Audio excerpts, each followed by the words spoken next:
ଶରଧାପୁର ଗ୍ରାମ ନିକଟରେ ବୃଦ୍ଧାଙ୍କଠାରୁ ସୁନାଗହଣା ଲୁଟ୍। ଗଜପତି ଜିଲ୍ଲା ଗୋସାଣୀ ବ୍ଲକର ଗୁରାଣ୍ଡି ଥାନା ଅନ୍ତର୍ଗତ ଶରଧାପୁର ଗ୍ରାମ ନିକଟରେ ଆଜି ସକାଳେ ଜଣେ ବୃଦ୍ଧାଙ୍କଠାରୁ ଲୁଟେରାମାନେ ପ୍ରାୟ 2 ତୋଳାରୁ ଉର୍ଦ୍ଧ୍ୱ ସୁନାଗହଣା ଲୁଟି ନେଇଥିବା ଅଭିଯୋଗ ହୋଇଛି। ସୂଚନା ପ୍ରକାରେ ଶରଧାପୁର ଗ୍ରାମର 60 ବର୍ଷୀୟ ମାଳତୀ ବେହେରା ଶାଗ ପରିବା ଆଦି ବିକ୍ରି କରି ଗୁଜୁରାଣ ମେଣ୍ଟାଇଥାନ୍ତି।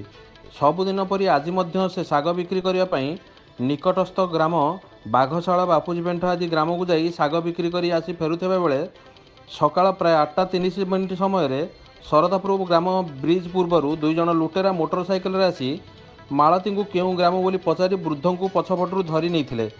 ମହେନ୍ଦ୍ରତନାୟ ନଦୀ ନିକଟସ୍ଥ ଲଟାବୁଦାକୁ ଟେକି ନେଇ ଯାଇଥିଲେ। ସେଠାରେ ବୃଦ୍ଧା ଜଣକ ପିନ୍ଧିଥିବା ସୁନା ଗହଣା, ଟଙ୍କା ଏବଂ ଘରର ଚାବିକାଠି ସବୁ ଛଡ଼େଇ ନେଇ ଚାଲି ଯାଇଥିଲେ। ବୃଦ୍ଧା ଜଣକ ରଡ଼ି ଛାଡ଼ିବାରୁ ବାପୁଜୀପେଣ୍ଠ ଲୋକ ଆସିଥିଲେ। ଏହା ଦେଖି ଚୋରମାନେ ବାଘଶାଳ ଦେଇ ଚାଲି ଯାଇଥିବା ଶୁଣିବାକୁ ମିଳୁଛି। ସବୁଦିନେ କିଛି ନା କିଛି ଚୋରି ଘଟଣା ଘଟୁଥିବା ବେଳେ ଗଜପତି ଜିଲ୍ଲା ପୋଲିସର ପାରିବା ପଣିଆ ପଦାରେ ପଡ଼ୁଛି ବୋଲି ଲୋକେ ହସୁଛନ୍ତି। କାରଣ ଜିଲ୍ଲାରେ ଏପରି ବହୁ ଚୋରି ହୋଇଥିଲେ ହେଁ ଆଜି ଯାଏଁ ଗଜପତି ପୋଲିସ ସଫଳ ହୋଇପାରିନଥିବା ଇତିହାସ ପାଲଟିଛି।